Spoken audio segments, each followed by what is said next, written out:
Donc bonsoir à tous, merci à vous d'être avec nous ce soir pour un nouvel atelier des Folies Web.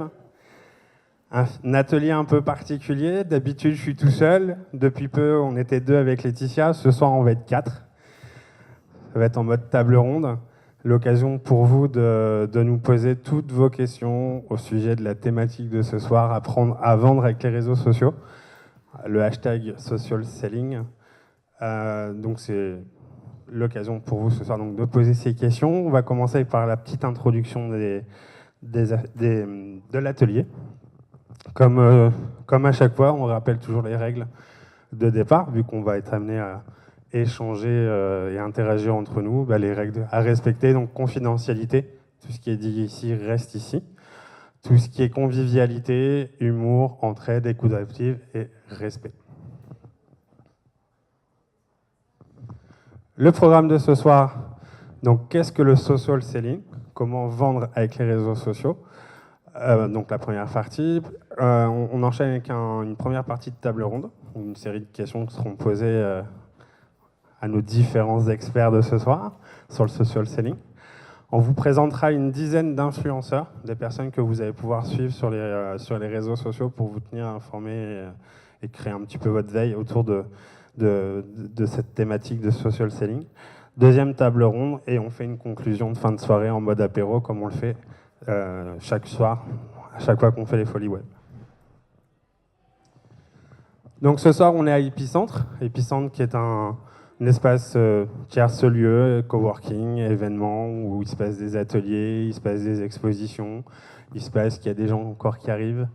Et donc voilà, vous avez l'espace qui est ici. Ici en bas, c'est un peu ouvert à tout le monde qui viennent travailler la journée, où vous pouvez réserver vos journées ou être ici en mode nomade ou régulier. Donc les Folies Web, c'est un peu plus de 9000 TPE qui ont participé. Là, c'est les chiffres 2017, 14 villes, 180 ateliers concrets, 5 webinaires par mois. À Clermont-Ferrand, le premier atelier a eu lieu en octobre 2016 et on est toujours là. Donc les Folies Web existent par 2 marques, qui est NeoCameo, qui est une solution de référencement en ligne, qui se trouve à Lyon, c'est une jeune start-up, et Réussir.fr, qui est la FNIC, c'est la structure, société, institution qui détient tous les .fr.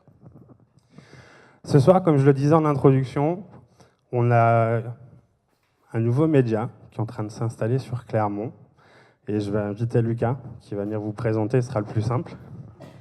Ils vont filmer l'intégralité de l'atelier. Donc, comme je le disais en amont, s'il y a des personnes qui refusent d'être filmées, vous nous dites et on fera en sorte que vous ne soyez pas visible sur la vidéo. 1, 2. Ok, merci Cédric. Donc du coup, je me présente, Lucas Joachim. Et effectivement, on a un nouveau média, on a lancé un nouveau média là, il y a peu qui s'appelle Hope. Et qui est un média qui défend l'esprit et la liberté d'entreprendre. Donc ce qu'on veut faire un petit peu sur la région et même en France, c'est un petit peu dynamiser la culture entrepreneuriale. On va publier beaucoup de contenu donc, vidéo pour essayer de motiver donc, des jeunes entrepreneurs, des jeunes avec l'esprit d'entreprendre qui ne se sont pas encore lancés mais qui en ont l'envie, essayer de réunir une communauté et essayer d'impulser un nouveau souffle, un nouveau mouvement entrepreneurial sur la région et en France. Si vous voulez nous suivre, donc on a une page Facebook, donc ça s'appelle Hope, le média des entrepreneurs, H-O-P-E, comme Hope espérer en anglais. Hope, H-O-P-E, donc Hope, le média des entrepreneurs sur Facebook. On a un site internet qui arrivera dans plus ou moins un mois. Et donc voilà, sur Facebook, de nouvelles publications, de nouveaux contenus arriveront prochainement. Voilà. Top. Merci Lucas. Alors on va commencer par présenter les différents experts. Ils vont même se présenter à leur tour. Donc on va commencer par Audrey Pouchol. Donc d'habitude, elle est avec vous en mode public ce soir. Elle est avec nous en mode expert. Donc Audrey, bonsoir. Bonsoir. Bonsoir à tous. En fait, moi, je suis commerciale indépendante. J'ai fêté mes 1 an le 1er avril. C'était pas un poisson, mais ça me fait bien rire. Et voilà, donc j'accompagne des entreprises, plutôt des TPE locales, dans leur développement commercial quand ils n'ont pas les ressources en interne ou quand ils ont besoin d'un peu plus de force vive sur des temps donnés. Et puis, j'interviens aussi beaucoup dans la communication et les médias, voilà, notamment via 7 jours à Clermont, qui est aussi un média assez récent sur le web, mais qui, lui, est concentré sur tout ce qui va être grand public et uniquement sur l'agglomération clermontoise. Merci Audrey. Donc on passe à Alain Colombet. Merci à toi d'être avec nous ce soir. Merci à vous de m'accueillir pour cet événement Folie Web. Qu'est-ce qu'il faut que je dise? Qui je suis? Qui tu es? Pourquoi tu aimes booster les hommes et les organisations? Moi, ça m'intrigue cette phrase. Qu'est-ce que tu dis derrière tout ça? Alors, booster, alors, je suis effectivement aussi dans le développement commercial, plutôt en amont par rapport à Audrey, je le dis toujours, mais c'est ça, plutôt dans la partie structuration. Booster dans l'idée un petit peu aussi de bousculer les organisations, mais avec bienveillance, les organisations et aussi les hommes, et notamment les dirigeants, pour essayer justement de leur inculquer un certain nombre de nouvelles façons de penser le commerce, et le social selling en fait partie. Donc voilà, je vais apporter ma pierre à l'édifice ce soir avec cet esprit-là. Merci à toi Alain. Laetitia, ma consoeur depuis début d'année. Bonsoir à tous. Alors, moi, je travaille dans la communication et le marketing depuis bientôt 20 ans. Ça ne rajeunit pas. Et comme Audrey, moi, je me suis lancée à mon compte il y a 1 an. Donc, moi, j'ai fêté mes 1 an le 13 avril. Donc, je n'ai pas choisi le premier. Je ne voulais pas faire de poisson. Mais je suis pas loin derrière. Tout ce qui est stratégie numérique, communication sur Internet, que ce soit des sites web, des réseaux sociaux, des blogs, de l'emailing, en passant évidemment par le thème de ce soir, le social selling. Donc c'est tout ce que je fais aujourd'hui. Et effectivement, je travaille assez souvent en collaboration, on peut le dire maintenant, avec Cédric, puisque nos offres se complètent parfaitement. Merci Laetitia. Donc je me présente à mon tour. Bonsoir messieurs, dames, allez-y, installez-vous, il y a de la place encore devant.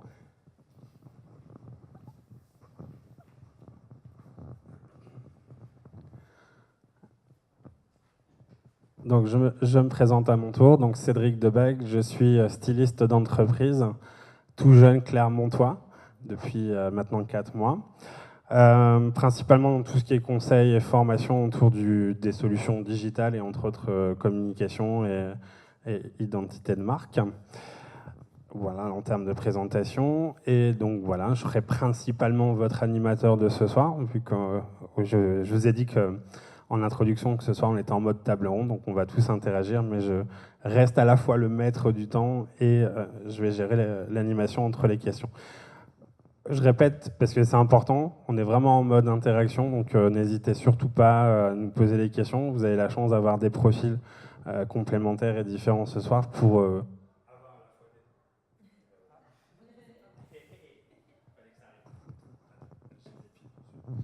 Et donc oui, je disais, donc, vous avez la chance d'avoir des profils différents, à la fois communication et commercial ce soir.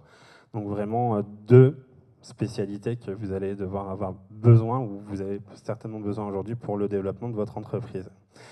Et ben, je vais passer le micro, Laetitia à nouveau, parce que c'est quoi le social selling? On en entend un petit peu parler depuis un certain temps, mais concrètement, et derrière ce mot anglais, qu'est-ce qu'on y met en fait? Alors, le social selling, si on fait la traduction française très exactement, ça veut dire vente par les réseaux. Donc, en fait, on peut traduire ça par l'art et la manière de vendre sur les réseaux. Alors, ça peut être de la vente, effectivement, d'un produit ou d'un service, mais aussi la vente de vous-même en tant que personne, si vous êtes à la recherche d'un emploi, par exemple, notamment. Donc, ça va inclure tous les réseaux sociaux. C'est parti au départ de LinkedIn, mais maintenant, effectivement, on va le retrouver, que ce soit sur Facebook, Twitter, Instagram, etc. On va pouvoir englober tous les réseaux sociaux qu'on connaît.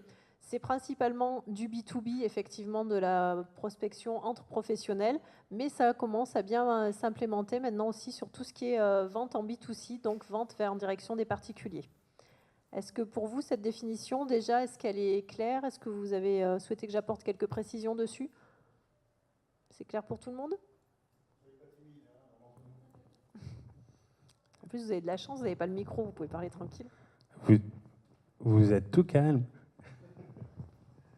Déjà, est-ce que parmi vous, il y a des personnes qui ont le sentiment ou la certitude d'utiliser déjà le social selling dans la démarche de votre projet ou de votre entreprise? Qui utilise les réseaux sociaux aujourd'hui? Ok. Voilà, il faut se lever. Et qui a déjà eu des ventes via les réseaux sociaux? D'accord. Bon, top. Eh bien, on va être là ce soir, un petit peu pour vous donner des informations, pour vous permettre d'améliorer cela. Et voilà, donc on va démarrer cette première partie de table ronde où... Vas-y, Séverine. Pardon? Oui. Tout à fait. Aussi.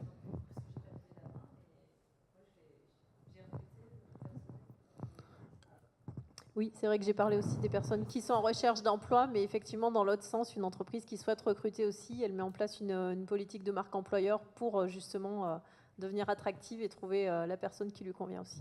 Ça marche dans les deux sens. Tout à fait. Je vais te reprendre le micro. Je vais le tendre à Audrey.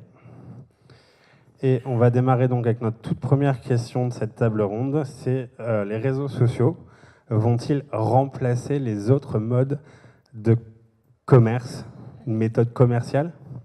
C'est ça. Alors en fait, certains pourraient penser qu'il n'y a plus besoin de commerciaux parce qu'on a les réseaux sociaux. Donc voilà, c'est la mort pour Alain, pour moi. Pas vraiment en fait. Voilà, c'est l'idée qu'on défend, c'est que en fait, les réseaux sociaux sont un nouvel outil qui est apparu dans le paysage et dont il faut se servir, bien sûr. Hein. Aujourd'hui, on n'est plus à la question de se dire est-ce qu'il faut être sur Internet, est-ce qu'il faut aller sur les réseaux sociaux. Bien sûr qu'il faut y aller. Bien sûr que votre clientèle, vos prospects sont sur les réseaux sociaux, donc c'est là qu'il faut aller les chercher.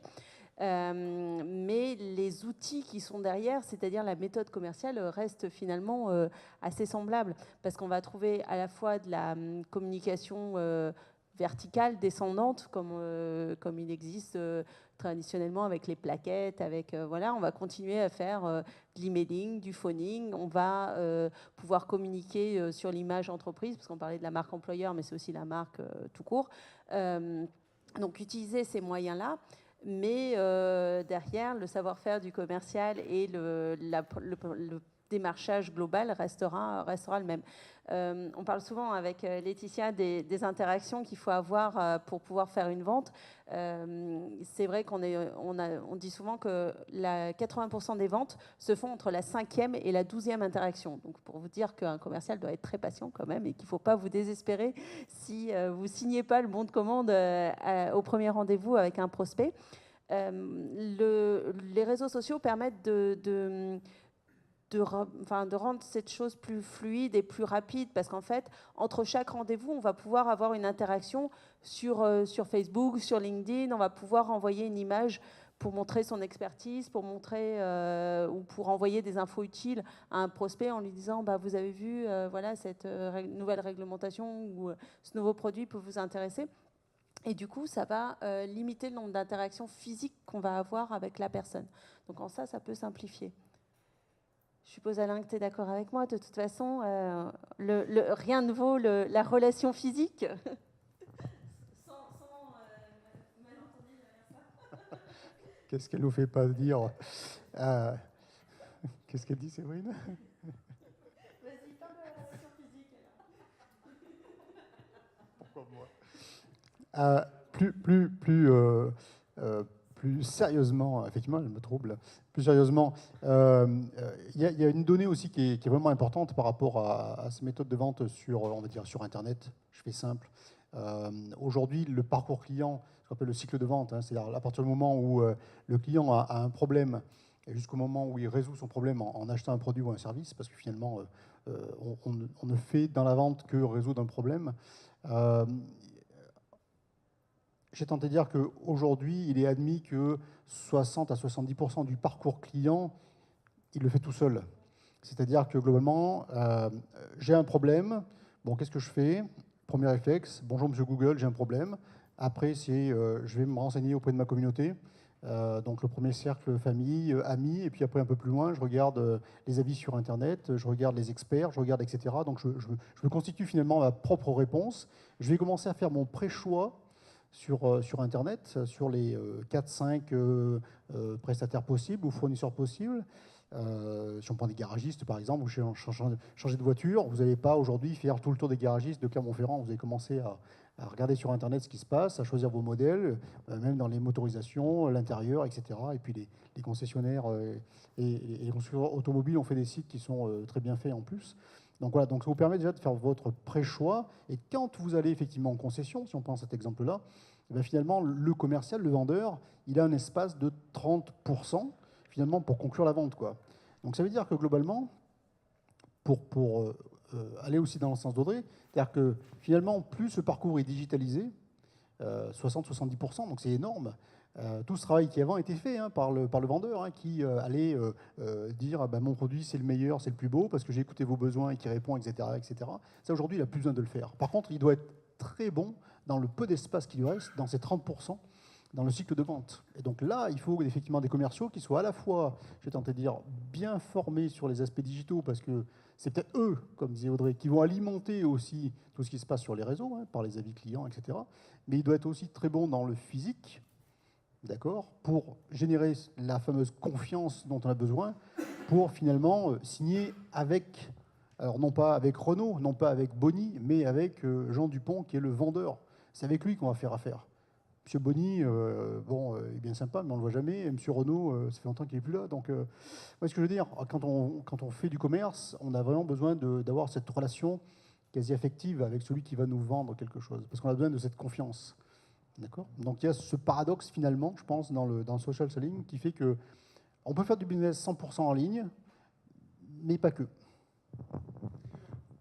Tout à fait, il faut mettre l'accent sur l'humain. Et ce que je dis souvent, c'est aujourd'hui, Internet ne doit pas être l'opposé du réel. Ça doit être un complément. Enfin, on ne fait pas du business 100% en ligne sans qu'il y ait un minimum de physique à côté, quoi. Justement, quand on dit en ligne, ça veut dire finalement en ligne, c'est-à-dire en relation. Ça veut dire être connecté avec, ça veut dire communiquer avec, ça veut dire, voilà. Je me tourne plus vers Laetitia sur cette partie communication, mais c'est vrai que l'idée de dire effectivement d'opposer l'un à l'autre, ça ne marche pas. Enfin, ça ne peut pas marcher, c'est pas comme ça que ça fonctionne. Tous ceux qui ont fait du commerce, ils savent bien que c'est pas comme ça que ça fonctionne. Ceux qui me disent aujourd'hui, par exemple, juste un aparté, mais le phoning c'est mort. Non. L'emailing c'est mort. Non, ça dépend comment c'est fait. Et les deux ensemble, ça peut être très très très très très performant. Bon, il faut juste effectivement bien déterminer sa cible, bien segmenter, bien faire tout ce qu'il faut dans les bonnes étapes. Et voilà. Donc, j'étais avec tout à l'heure un chef d'entreprise qui me disait ouais, LinkedIn, ça me saoule, je vois des posts de partout. Moi, j'ai essayé un petit moment et puis maintenant, j'ai arrêté parce que ça me prend trop de temps et ça ne me rapporte rien. Bon, c'est une façon de voir les choses. Voilà, c'est un retour concret, quoi. Donc peut-être à nous de le convaincre qu'effectivement, il y a des choses à faire dans ce sens-là pour que ça soit pertinent et performant pour lui. Mais c'est pas tout ou rien. Voilà, c'est ce que je veux dire. C'est-à-dire que depuis que le commerce est commerce, c'est pas tout ou rien. C'est forcément toujours un panache un petit peu de différentes solutions qu'on apporte justement à nos clients. Et puis pardon Laetitia, pour rebondir sur l'histoire du phoning, c'est vrai que par les réseaux sociaux, on arrive aussi à avoir des informations donc sur l'entreprise, mais on arrive à avoir des informations aussi sur nos clients ou nos prospects, et que du coup, quand on va faire du phoning, on va plus faire ce qu'on appelle du phoning à froid, du cold selling. On va pouvoir qualifier un peu parce qu'on aura déjà un peu des infos sur la personne qu'on a envie de contacter. Déjà, on aura peut-être un nom ou un contact intéressant par qui passer, mais en plus on saura un petit peu ce qu'il fait et ce qui l'intéresse, ses goûts, qu'est-ce qu'il retweet souvent, qu'est-ce qu'il publie sur LinkedIn, et on va pouvoir s'en servir pour lui proposer la bonne solution, parce que encore une fois, l'idée du vendeur, c'est pas non plus de vendre à tout prix quelque chose, c'est d'apporter la bonne solution à la personne, sinon la vente elle se conclut jamais. C'est exactement ce que j'allais dire, Audrey, c'est qu'en fait, il faut voir les réseaux sociaux aujourd'hui comme une aide supplémentaire pour les commerciaux. Avant, finalement, il y avait beaucoup d'outils qui s'utilisaient à froid, que ce soit l'emailing ou le phoning.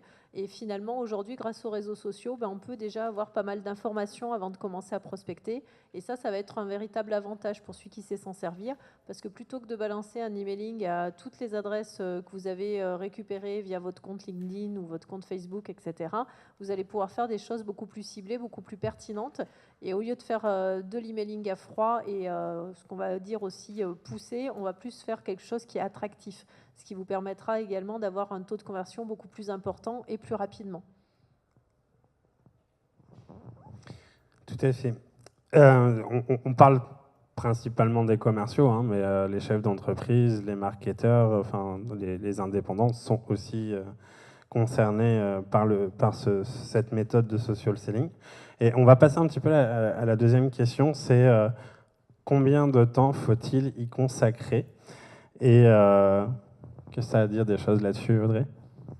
Alors avant de laisser parler l'expert sur la gestion du temps, et moi je vais dire ce qu'il ne faut pas faire. Non, c'est vrai que dans un monde idéal, Alain nous en parlera peut-être tout à l'heure, c'est vrai que normalement il faut consacrer du temps à certaines choses, planifier, enfin voilà, et puis faire une seule tâche à la fois. Moi, j'ai du mal à faire ça. J'aime bien ce qu'on appelle le multitasking. Donc, voilà. Mais les réseaux sociaux en particulier, c'est vrai que je vais les regarder le matin en me levant. C'est quasiment la première chose. Hein, dès que je rallume le réveil, enfin le téléphone, mais qui fait aussi réveil, c'est pour ça. Dès que je rallume mon téléphone, je vais voir toutes les notifications, voilà, tout ce qui s'est passé. Et puis, je trouve qu'il y a quand même une interactivité à avoir. Alors, c'est pas parce qu'on répond pas dans les 3 minutes que c'est mort, mais ça va quand même assez vite, à part si on parle de LinkedIn, mais si on parle de Twitter ou de Facebook, si on répond le soir à quelque chose qu'on a eu la veille, ça a beaucoup moins d'intérêt. Donc voilà, je vais avoir tendance à égrener ça un petit peu tout au long de la journée. Alors, effectivement, outre le fait que le multitasking n'existe pas, c'est juste une vue de l'esprit. Les neurosciences nous ont prouvé qu'on était capable de faire qu'une seule chose à la fois. Soit on pianote sur son téléphone, monsieur Capitaine, soit on écoute ce qui se dit, mais on ne sait pas faire les deux à la fois. Bonjour Jean-Philippe. Non, blague mise à part, mais pas tout à fait. Non, ça dépend, je pense, et là aussi je me retourne vers les spécialistes de la com, ça dépend, je pense, de son plan de communication. C'est-à-dire que si effectivement on est présent sur que LinkedIn, on a effectivement moins d'immédiateté à avoir. Si on est présent que sur Twitter, effectivement, si, comme le disait Audrey, on répond à la veille à un tweet le lendemain, bon, ça ne marche pas. C'est-à-dire que vous n'aurez aucune crédibilité sur le sujet, et vous ne serez pas visible, vous serez même, pas blacklisté, mais en tout cas inexistant. Après, Facebook, ça dépend aussi de la périodicité sur laquelle vous le faites, mais je pense que raisonnablement, si vous mettez un post sur LinkedIn, 3 sur Facebook, c'est déjà pas mal par jour. Après, voilà, est-ce que c'est un article de fond que vous mettez sur LinkedIn? Et dans ce cas-là, vous avez le temps de le publier, vous le publiez un petit peu quand vous voulez, enfin à mon sens. Si c'est sur Facebook, on est peut-être plus dans l'immédiateté, comme ici, un événement, on y participe, on fait une photo parce que les réseaux sociaux adorent les photos, les images, donc on l'a fait. Ça a moins de sens, effectivement, si on le fait le lendemain, et encore que, je ne suis pas sûr. Et puis voilà, donc Twitter, etc. Mais encore une fois, je pense qu'il faut arriver à mesurer quel investissement en temps je dois faire au regard des résultats que j'attends. Si on se dit toute ma stratégie doit passer sur les réseaux sociaux, c'est le contraire de ce que j'ai dit tout à l'heure, mais bon, imaginons, forcément, on va y consacrer beaucoup de temps. Ça dépend peut-être aussi de son profil, c'est-à-dire si on est vraiment dans un job qui est effectivement de la communication, du market, etc. Ou si on est sur la route toute sa sainte journée parce qu'on est commercial et qu'on doit vendre des choses dans la campagne, on se doute bien que finalement on a moins de temps à consacrer aux réseaux sociaux. Donc voilà, je pense aussi qu'il y a beaucoup de bon sens à avoir de ce côté-là. Alors moi, je suis un petit peu comme Audrey et un petit peu comme Alain. Je vais vous expliquer pourquoi. Parce que du coup, il y a du bon dans chacune des méthodes. Je pense que pour bien que ça fonctionne, il faut de la régularité sur les réseaux sociaux. Donc il va falloir que vous consacriez un temps minimal chaque jour pour être justement régulier et créer une routine. Alors une routine, ça se crée quand, au bout de 21 jours, quand on a répété quelque chose tous les jours, on va créer la routine et ça deviendra vraiment une routine et plus une contrainte. Donc ça, c'est une première chose qu'il faut garder à l'esprit. Je suis comme Audrey dans le sens où mon premier geste du matin, comme beaucoup de Français, je crois que c'est de mémoire 48 ou 49% de Français, je commence par checker mes mails et les réseaux sociaux avant même d'être levée. Donc, je rejoins Audrey là-dessus. Je consacre en général au moment du réveil une demi-heure sur la partie réseaux sociaux, justement pour voir ce qui s'est passé, répondre et justement garder cette interactivité et cette rapidité, on va dire, de réponse. Après, bien évidemment, comme vous, je travaille la journée, donc checker les réseaux sociaux tout au long de la journée, c'est pas facile, c'est pas évident. On a aujourd'hui des outils avec nos smartphones qui nous permettent d'être plus efficaces, notamment tout ce qui va être application. Donc, par exemple, pour Facebook, si vous avez une page Facebook, moi, je vous invite vraiment à télécharger l'application de gestionnaire de page Facebook parce que vous allez gagner un temps fou. Vous allez pouvoir gérer Facebook et Instagram à partir d'une seule application. Vous n'aurez que vos notifications et pas vos notifications personnelles. Donc, vous gagnez vraiment en efficacité. Pareil pour LinkedIn, justement, tout ce qui est application permet effectivement d'avoir plus de rapidité, surtout plus d'interaction. Et après, effectivement, le soir, je repasse en général une demi-heure en fin de journée pour savoir ce qui s'est passé sur la journée. Après, effectivement, selon les réseaux, Twitter, moi, je reçois les notifications. Selon ce que je reçois en notification, il y a des choses que je retweete, c'est en automatique sur le téléphone. On reçoit la notification, on a le bouton retweeter, vous le faites, c'est tout de suite, c'est rapide. Ça vous prend à peu près 3-4 secondes. Évidemment, ce n'est pas possible tout le temps en permanence. Donc c'est là où je rejoins effectivement Audrey, où j'ai tendance à regarder un petit peu aussi dans la journée, pendant la pause déjeuner, pendant les temps creux que je peux avoir dans ma journée, ce qui s'est passé. Mais les vrais temps forts, c'est le matin et le soir. Donc je consacre moi personnellement minimum 1 heure par jour sur les réseaux sociaux. Après, effectivement, j'ai une stratégie, on va dire, différente aussi de vous deux, parce que moi, je passe toute ma prospection par les réseaux sociaux. Je ne prospecte pas en dehors, je ne fais pas de phoning, je ne fais pas d'emailing. Donc c'est un choix que j'ai fait volontairement, parce que c'est plus simple pour moi dans cette organisation-là, et c'est quelque chose que je maîtrise davantage. Et on peut peut-être poser la question à notre animateur du jour, parce qu'il fait quand même pas mal de choses, et il a quand même peut-être au moins pour nous dire sa routine à lui, comment il se présente. Alors, moi, enfin, j'ai beaucoup testé. Je teste beaucoup de choses. Alors, je suis, pour le coup, moi, le phoning, non. Ça, c'est la chose que je ne sais pas faire. Mais en fait, ouais, donc il y a les réseaux sociaux également. Enfin, avoir une veille assez constante, vous l'avez dit. Aujourd'hui, j'aurais plutôt tendance à dire, il faut surtout se focaliser, et c'est ce que je fais, sur le réseau social où se trouvent vos clients, déjà avant tout. Est-ce que vous en êtes conscience? Sinon, je ne pense pas que vous seriez là. Mais les réseaux sociaux sont relativement très chronophages et du coup, on a tendance à vite perdre du temps. C'est vrai qu'il y a des outils qui nous permettent d'automatiser des actions, ce qui peut être le cas pour alimenter un compte Twitter, vu que c'est Twitter. Si tu fais 3 tweets dans la journée, tu n'es pas vu du tout, il faut être honnête, même en ayant une petite communauté sur eux. Et donc, fut un temps, ouais, c'est pareil, j'avais mis en place des outils de veille qui envoyaient de l'information comme ça un petit peu en masse sur Twitter. Ça m'a apporté une grande visibilité. J'ai déjà eu des prestations via Twitter, et, entre autres. Et donc, c'est des choses que je fais assez régulièrement. Aujourd'hui, moi, la méthode que j'ai mis en place sur Internet qui fonctionne assez bien, c'est un audit. À défaut d'avoir un formulaire de devis sur mon site qui ne me servirait à rien parce qu'un formulaire de devis, personne ne sait le remplir. J'invite les gens en fait, à prendre rendez-vous avec moi, une petite durée de 15-20 minutes, une demi-heure si ça doit aller un peu plus loin. Et l'idée, c'est pendant ces 30 minutes-là, on vient discuter sur votre projet, on fait connaissance, on essaye d'évaluer un petit peu vos besoins et à la sortie de ce premier rendez-vous, d'essayer de monter une proposition commerciale et aller un peu plus loin dans la prestation si on doit aller plus loin. Donc aujourd'hui, moi, j'ai plutôt une acquisition via du contenu également. On aura l'occasion d'en reparler, mais le prochain atelier sur les folies web, ce sera sur le blogging, sur comment créer un blog. J'ai commencé en utilisant un blog.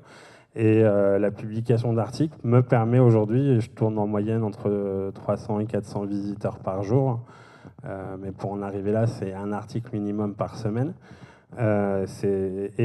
Aujourd'hui, grâce à cette masse qui arrive via mon blog, les gens rentrent dans ce qu'on appelle le tunnel, où ils prennent rendez-vous avec moi. Et le but du jeu, c'est d'aller plus loin jusqu'à réaliser la prestation. Je cherchais mes mots. Donc voilà. Donc, ce qu'on peut entendre, c'est ça, il faut être présent. Il faut surtout, pour moi, être présent où se trouvent vos clients. et de savoir gérer son temps entre le réveil avec les réseaux sociaux, tout ça, et la fin de journée.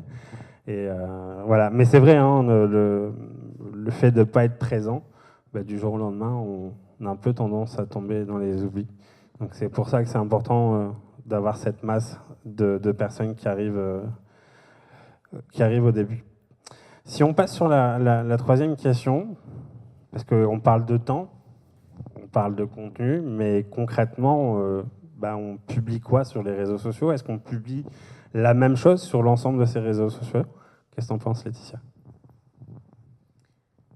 Alors là encore, on en a pas mal débattu entre nous avant de vous apporter une réponse. Effectivement, pour chaque réseau social, vous allez avoir une cible qui va être différente. Une personne qui est sur LinkedIn ne va pas forcément être sur Twitter, ne sera pas forcément la même sur Facebook. Donc la première réponse qu'on avait à vous apporter, c'était que non, on ne publie pas la même chose sur les différents réseaux.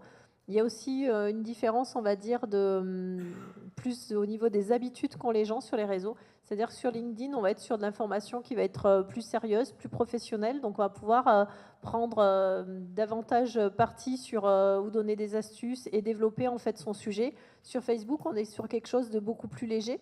Donc, en général, on a moins de caractères et on est plus sur du format image, vidéo qui va bien fonctionner davantage.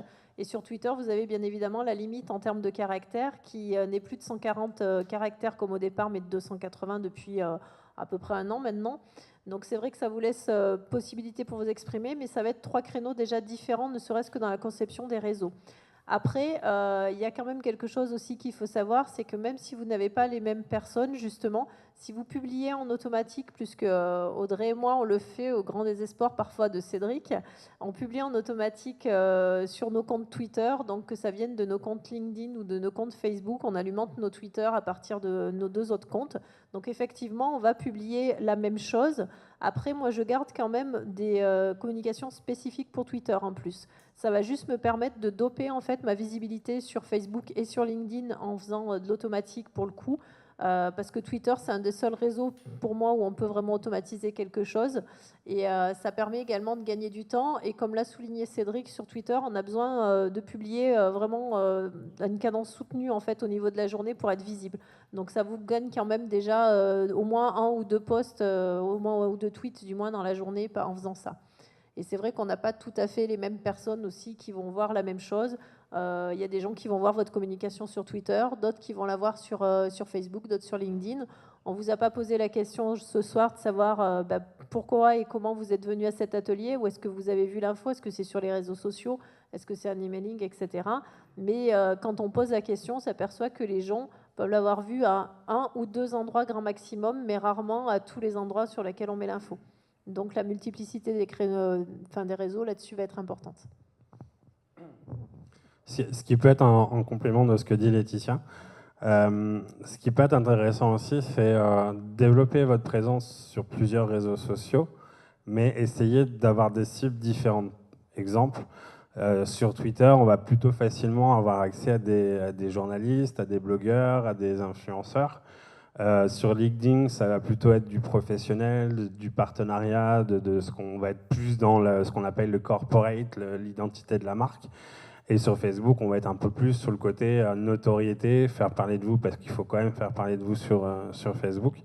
Et il y a une chose aussi qui est intéressante, qu'on l'évoque assez régulièrement avec Laetitia sur nos ateliers, c'est que, par exemple, si on prend une page Facebook, moins de 3 publications par jour, vous êtes inexistant. Sur LinkedIn, moins d'une publication par semaine, vous êtes inexistant. Pour vous mettre vraiment dans la différence. Par contre, sur Twitter, si dans l'heure vous n'avez rien publié, on ne vous voit plus du tout là. Ça, c'est important. Des choses à dire par rapport sur la notion de qu'est-ce qu'on publie la même chose partout? Comment vous faites, vous, de votre côté Alors moi, je vais publier effectivement sur Twitter, oui, alimenter des fois, mais c'est parce que j'ai pas du tout le même réseau sur Twitter que sur le reste. Et puis sur Facebook et sur LinkedIn, je vais mettre des choses très différentes parce que sur Facebook, je vais trouver plutôt des homologues indépendants comme moi ou oui, des toutes petites structures en fait. Enfin, pour prendre les choses dans l'ordre, j'ai commencé par créer un compte sur LinkedIn parce que ma cible principale, en fait, on va dire, elle est sur LinkedIn. Ensuite, je suis allée à des événements, j'ai participé à des soirées, des choses comme ça. Et là, je me suis dit, ah bah oui, mais pour tweeter sur l'événement, les gens qui participent, ils sont sur Twitter. Donc voilà.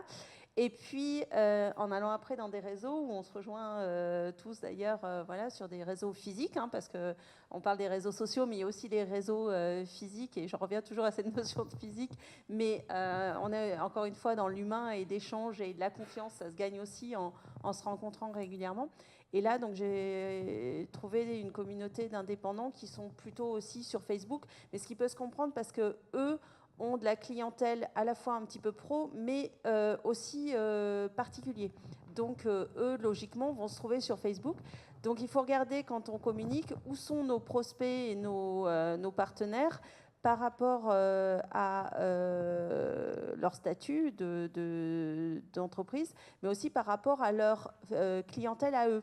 C'est-à-dire, voilà, mes clients potentiels à moi ou mes partenaires potentiels à moi, ce sont bien sûr ce qu'on appelle, c'est du B2B. Hein, donc, on va dire classiquement, j'aurais plus de chances de les trouver sur LinkedIn et sur Twitter. Mais au final, comme certains de mes prospects potentiels veulent vendre à des particuliers, et ben finalement, eux, ils sont sur Facebook. Donc, si je veux les trouver, il faut que moi aussi, j'aille sur Facebook. Voilà. Donc, je ne vais pas avoir les mêmes choses, les mêmes réseaux. Donc, sur LinkedIn, je vais mettre plutôt des choses qui vont intéresser des TPE, voire des PME. Sur Facebook, ça va être déjà plus ludique. Laetitia en parlera peut-être aussi tout à l'heure sur le ton qu'on doit mettre dans les publications. Et Twitter plus par rapport aux événements sur lesquels je me trouve. Oui, alors je partage complètement. Moi, j'essaye, non, en fait, je fais à chaque fois des posts personnalisés, dans le sens où je ne fais jamais de copier-coller entre LinkedIn et un Twitter et un Facebook, par exemple.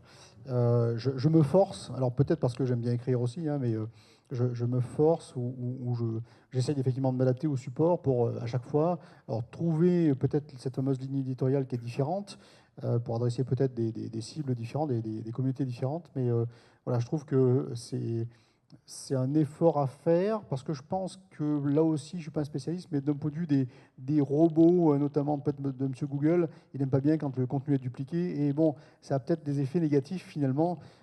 Plutôt que de vous simplifier la tâche, qui pourrait être le premier étage en disant « ouais, tout va bien, je fais ça rapidos », finalement, vous allez dans le bac à sable du référencement naturel de Google. Donc, c'est pas super non plus, quoi. Donc, je pense qu'il vaut mieux privilégier, à mon sens, le côté qualitatif, peut-être en faire moins, mais avec peut-être des mots-clés bien choisis, faire référence notamment avec les fameux arrobase pour citer notamment des influenceurs ou des gens que vous aimez bien ou des gens à qui vous répondez par post interposé. Et je pense que une des clés, en tout cas, bon, c'est peut-être la conclusion, mais une des clés, en tout cas, moi, c'est celle que j'utilise, c'est ça, en fait. Hein. C'est à chaque fois très, très personnalisé, quoi.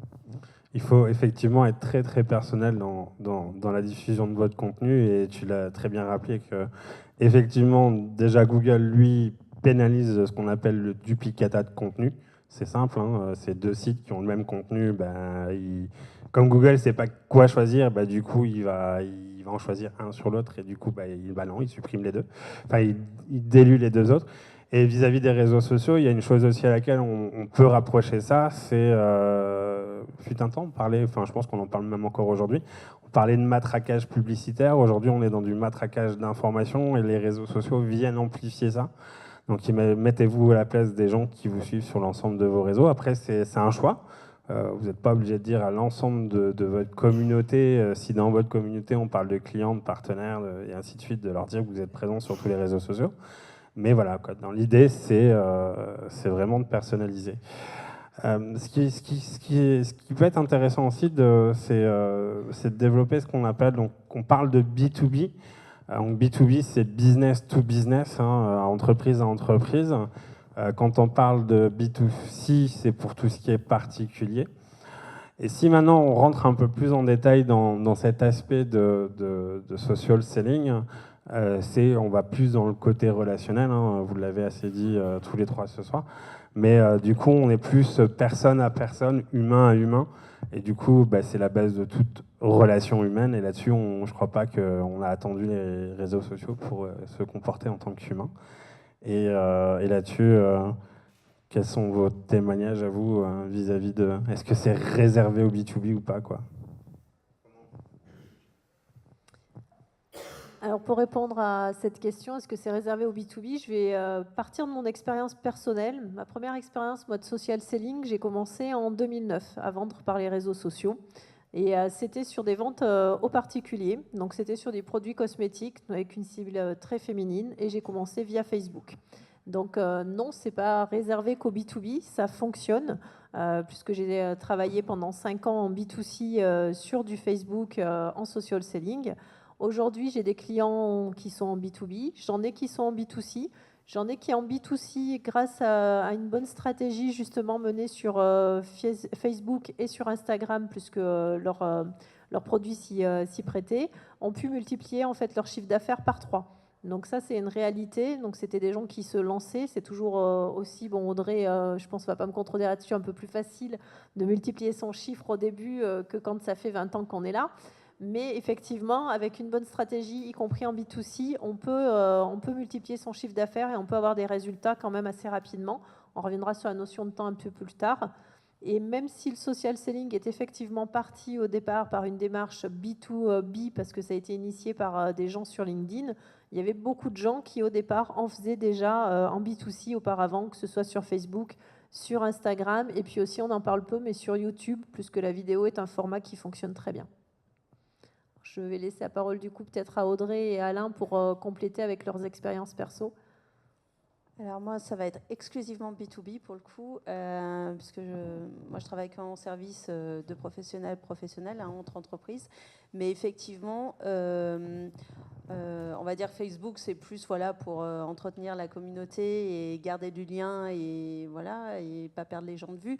En revanche, LinkedIn marche très très bien pour moi. C'est-à-dire que j'ai un statut aussi d'agent commercial et sur effectivement l'effet nouveauté, hein, quand j'ai ouvert ma page LinkedIn, j'avais toutes les semaines des appels pour me demander de travailler pour une entreprise, puis une autre, puis une autre.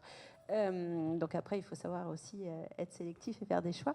Donc ça marche très bien sur la partie agent co, mais aussi sur de la prestation de service. Et puis avec des gens qui me connaissaient déjà, mais qui, au travers de LinkedIn, ont pu voir exactement ce sur quoi j'allais pouvoir intervenir, d'où l'intérêt aussi de bien remplir son profil, de bien marquer la définition des prestations qu'on peut faire, etc. Parce qu'encore une fois, on ne parle pas, comment dire, quand on est sur un réseau social, on ne passe pas sa journée à dire je vends tel et tel produit ou je vends tel et tel service. Hein, on est d'accord, on ne fait pas son autopromo. On parle de sujets globaux qui ont un lien avec son activité, mais on ne fait pas sa pub. Hein, voilà, on fait de la pub indirecte. Donc, mais si le sujet est intéressant, les gens vont cliquer, vont aller voir le profil, vont se dire tiens, elle fait ça, finalement, elle peut peut-être m'aider parce que j'ai cette problématique et voilà, ça vient comme ça. Donc avec des gens que je connaissais déjà, mais qui ont pu se rendre compte de ma nouvelle activité, et aussi avec des gens que je connaissais pas du tout. C'est-à-dire qu'encore une fois, les réseaux sociaux, je vous disais, c'est un nouvel outil qui permet d'aller plus vite, de squeezer certaines interactions, hein, d'avoir moins d'échanges, moins de rendez-vous avec un client avant de signer, mais ça sert aussi à toucher plus large, à toucher des gens qu'on n'aurait jamais pu aborder en temps normal, et des fois des gens à des postes à responsabilité que si vous appelez, on reparle du phoning, hein, mais on a d'abord Madame la secrétaire qu'il va falloir convaincre que si c'est intéressant et qu'il faut bien qu'elle nous passe de bons services, et puis elle ne nous passera toujours pas le directeur du service, elle va nous passer une assistante qu'il va falloir à nouveau convaincre de l'intérêt de notre prestation, et puis enfin peut-être si on a de la chance le directeur. Voilà, alors que là, via les réseaux sociaux, si on sait se montrer intéressant et éveiller la curiosité, et finalement, on va pouvoir avoir un accès direct à cette personne.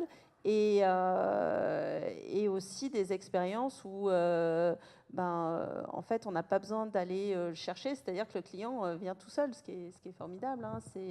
Moi, pour l'anecdote, j'ai eu le cas récemment avec un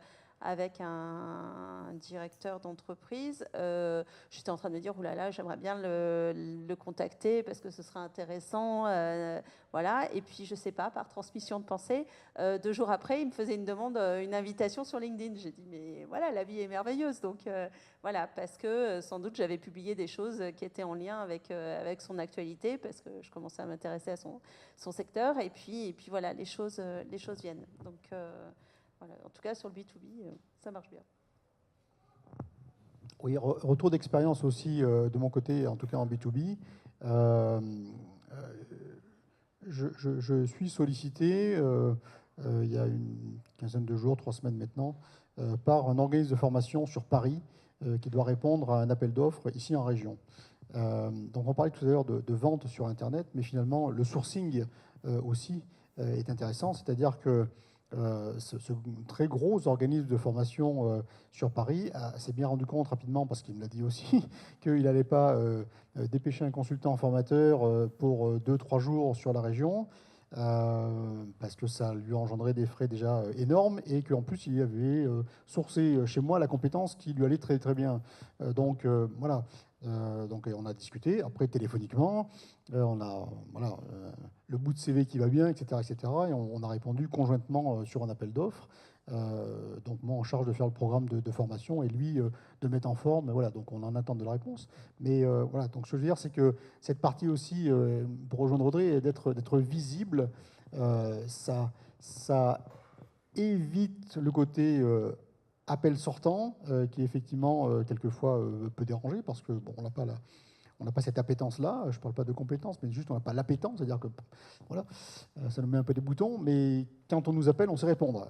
Donc du coup, voilà, susciter de l'intérêt et être pertinent sur le sujet, mettre des articles de fond, alerter sur de l'actualité. Je pense que là aussi, c'est des choses qui fonctionnent très très bien.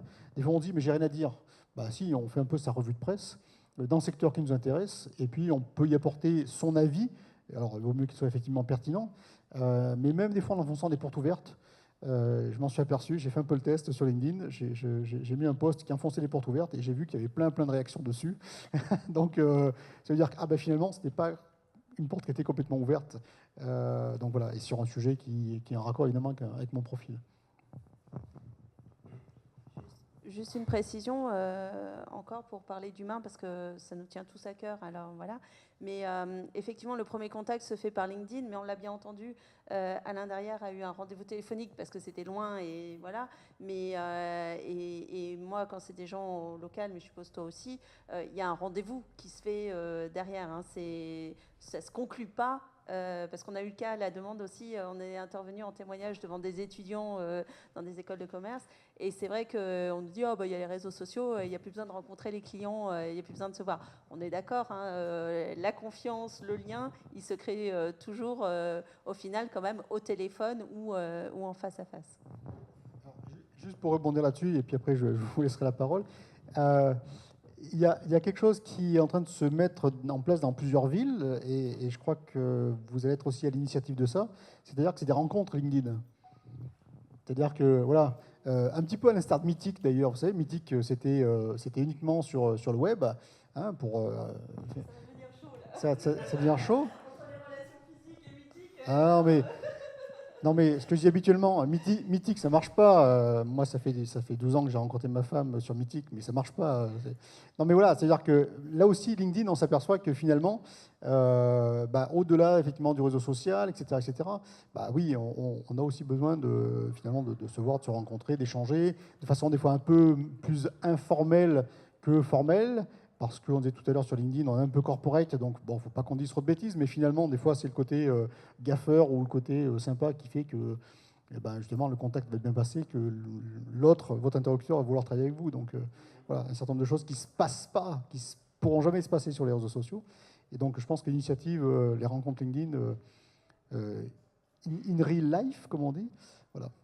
Et j'ai juste un petit truc aussi, en parlant de ça. Non, mais c'est Twitter, moi j'ai des gens qui me suivent, sur Twitter, des Australiens, des Indiens, des Canadiens, des Américains. Je ne sais pas pourquoi, mais bon, ils me suivent. Alors je les suis. Pour compléter effectivement ce que dit Alain, je vais vous partager une astuce que j'ai partagée ce matin sur mon compte et dont mes 3 collègues aujourd'hui ont déjà été likés, voire même commentés. Effectivement, quand on dit qu'il faut relier les réseaux sociaux dans la vraie vie, quand vous êtes sur LinkedIn, il y a une fonctionnalité que quasiment personne ne connaît à partir de l'application qui vous permet de savoir en fait, par exemple, dans cette pièce, qui est présent et qui fait partie de votre réseau numéro 1. C'est-à-dire que vous avez différents niveaux. Vous avez le niveau 1, le niveau 2, le niveau 3. Le niveau 1, ce sont les gens que vous avez en contact en direct. Quand vous êtes sur l'application, vous allez en bas, il y a les 2 petits bonhommes qui apparaissent, qui sont votre réseau. Vous cliquez dessus et vous allez voir apparaître une espèce de petit rond avec un point et ça s'appelle le Nerbi. Donc c'est en gros rechercher qui est à proximité autour de vous dans la pièce. Donc ça fonctionne par Bluetooth. L'inconvénient, moi, c'est que ça me bouffe beaucoup de batterie. Donc, je démarrerai mon Bluetooth tout à l'heure parce que là, je ne peux pas le faire en même temps que je suis ici. Mais effectivement, ça vous permet, quand vous êtes sur un événement, vous ne savez pas forcément s'il y a des gens de votre réseau qui sont présents. Vous activez cette fonctionnalité et vous allez voir tout de suite si dans la pièce, il y a des gens de niveau 1 qui sont là. Donc, ça vous permet de rentrer en contact, d'envoyer un message en privé tout de suite et de dire « Tiens, j'ai vu que tu es là, je suis là aussi. On ne s'est jamais rencontrés. C'est l'occasion de se voir, de se prendre un café, de discuter. » Là, on est passé de mythique à Tinder, quoi. Mais Voilà, on passe de mythique à Tinder. Mais c'est vrai que c'est sympa parce que le gros souci, c'est que souvent, on a des réseaux sociaux où on va accepter des gens en contact qu'on ne connaît pas dans la vraie vie et que finalement, on n'a pas le temps en fait, de tous les rencontrer pour X ou X raisons. Si on prend nos comptes à tous réunis sur LinkedIn aujourd'hui, moi je suis à plus de 3300 contacts. Je ne les connais pas tous, bien évidemment. Enfin, pas tous, en tout cas, dans la vraie vie. J'ai pris le temps de discuter quand même avec chacun d'entre eux. Et il y en a vraiment que j'ai envie de rencontrer à un moment donné. Sauf que coordonner des agendas en tant que professionnel, c'est loin d'être évident. Il y en a quelques-uns dans la pièce aujourd'hui qui sont venus justement parce qu'on n'arrive pas à se coordonner autrement. Parce qu'ils sont arrivés en retard d'ailleurs, je ne dirais pas de nom, on les a vus arriver. Mais ça permet effectivement de se rencontrer aussi différemment et c'est une fonctionnalité qui marche bien. Pour vous donner un ordre d'idée, j'ai posté ça ce matin à 7h30. 3 heures après, j'étais déjà à plus de 4000 vues sur ce post. Je ne sais pas combien je suis, je vous dirai ça tout à l'heure, je pourrais regarder. Je pense que c'est un post qui va atteindre facilement les 10-15 000 vues parce qu'on est à la recherche de trucs et astuces sur les réseaux sociaux pour bien pouvoir les utiliser. Donc, un post, c'est quand on écrit en fait. La différence entre un post et un article, un post c'est court, c'est tout de suite sur votre profil. Un article, ça va être quelque chose qui est un petit peu, qui va être mis à part et qui est plus fouillé, qui est plus long. Un post sur LinkedIn de mémoire, tu m'arrêtes si je dis une bêtise, on est à 1200 caractères maximum, je crois, et tandis qu'un article, on n'est pas limité. 1200 caractères, ça peut vous paraître beaucoup. Vous avez dû vous en apercevoir ce soir. On est 4 bavards. En fait, c'est pas grand-chose. On est assez vite limité, donc on passe sur les articles. La différence entre post et article aussi, si on prend juste LinkedIn, un post va avoir une visibilité qui est accrue par rapport à un article. Un article a toujours moins de visibilité sur LinkedIn. Par contre, vous allez avoir un taux de conversion qui est souvent beaucoup plus intéressant. Donc la différence entre post et article, c'est ça. Voilà. Oui. Faut activer le Bluetooth, sinon ça ne marche pas. Effectivement. Si. Et ouais. C'est une petite nouveauté qui est arrivée hier ou avant-hier sur LinkedIn. Il y a 1 an ? Ah bah moi je l'ai juste eu hier, pour info. Ok, bon, on continue cette table ronde avec la 5e question. Avant de la poser à mes 3 experts avec moi, je vais m'adresser plutôt à vous, cher public. C'est est-ce que selon vous, pour la gestion de vos réseaux sociaux, pour faire du social selling, est-ce qu'il faut avoir moins de 30 ans ? Qui lève la main ? Ça va ? Alors, qui a moins de 30 ans dans la salle ? Ok, top. Quand même. Vu que tu as le micro, Alain, pourquoi cette question ? Faut-il avoir moins de 30 ans pour faire du social selling aujourd'hui ? Alors pourquoi il faut ou il ne faut pas ? Est-ce que eh bien, pourquoi pas ? Non. Oui. Enfin, je sais pas. Enfin, encore une fois, c'est un outil. Donc, est-ce qu'on sait se l'approprier Si on n'est pas millennials, bah, je pense que oui. Il y a le fameux SSI là, dont on pourra peut-être parler. Et puis voilà. C'est vrai qu'on dit toujours les jeunes. Moi, je me dis arrête de dire jeunes, on dit plus jeunes depuis longtemps, quoi.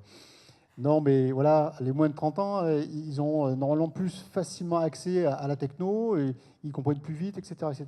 Bon, alors les vieux roublards comme nous, on trouve d'autres astuces, hein, on va dire ça comme ça. Mais non, moi je pense pas. Après, encore une fois, c'est une question d'outils, c'est pas. Enfin, non, vraiment, moi j'ai pas de, c'est pas tranché. Et pourquoi les hommes ou pourquoi les femmes seraient meilleurs sur les réseaux sociaux ou pas non, voilà, après, les grands, les petits, non. Enfin, pour moi, il n'y a pas de sens.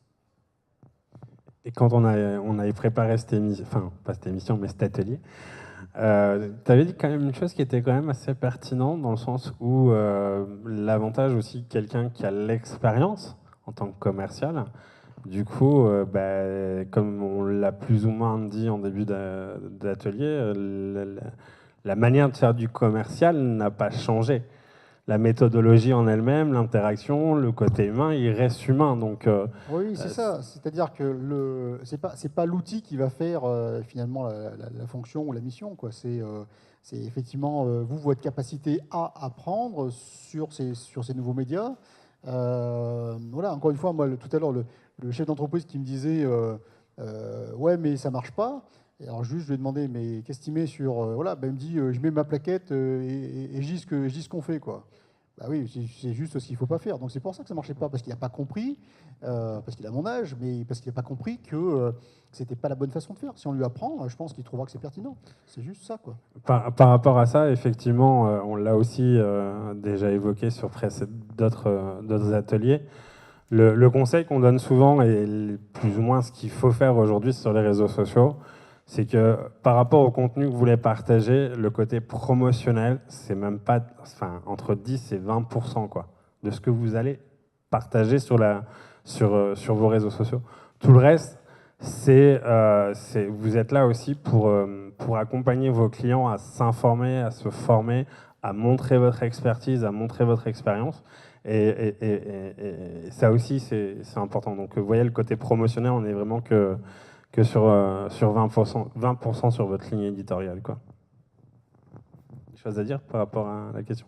Non, enfin oui, dans le même sens, c'est-à-dire qu'effectivement sur l'utilisation physique, pratique de l'outil, les jeunes vont mieux savoir faire et je vois ma fille de 9 ans des fois découvre des fonctionnalités avant moi. Donc voilà, mais après sur le côté expertise, sur le côté savoir-faire et aussi savoir-être, hein, parce que dans le côté autopromo, il y a aussi cette notion de savoir-être, et ben finalement avec un peu plus d'expérience, on peut aussi apporter quelque chose en plus. Donc c'est pas vraiment une question d'âge, enfin chaque chose va avoir un atout et il faut être complémentaire. Non. Elle se réserve pour la suite. Allez, on va changer un petit peu le format. Ça fait un petit moment qu'on est assis, hein. Donc, je vais me lever pour faire la suite de l'atelier. Bonsoir Aurore. Est-ce que vous avez des questions par rapport à cette première partie de la table ronde? C'est le moment d'en discuter ensemble. On n'est pas là non plus pour faire tout le contenu du déroulé, mais... Alors, c'était intéressant aussi de savoir qui pratiquait du B2B ou du B2C d'ailleurs sur les réseaux. Donc, pour répondre à la question d'Audrey, effectivement, qui fait aujourd'hui du B2C, donc vente aux particuliers? D'accord. Qui est-ce qui fait donc pour les entreprises? B2B. Ok, et qui fait les deux? Ça marche. D'autres questions? Enfin, vos questions par rapport à cette première partie d'atelier? Je vais venir avec vous. Je vais les laisser un petit peu se débrouiller tout seuls comme des grands. Ne parlez pas, mais il y a d'autres réseaux que ceux-là. Alors aujourd'hui, il y a combien de réseaux? Il y a Facebook, il y a LinkedIn. C'est ta question, hein? Oui. Il y a Facebook, il y a LinkedIn, il y a Twitter, qui sont les plus connus. Il y a Google+, Instagram, Alors, il y a Pinterest. je dirais que si on parle de réseaux à proprement parler, réseaux sociaux, on est à plus de 1000, je crois, qui existent. Et après, par contre, il faut compter sur les plus connus, ce que disait Cédric.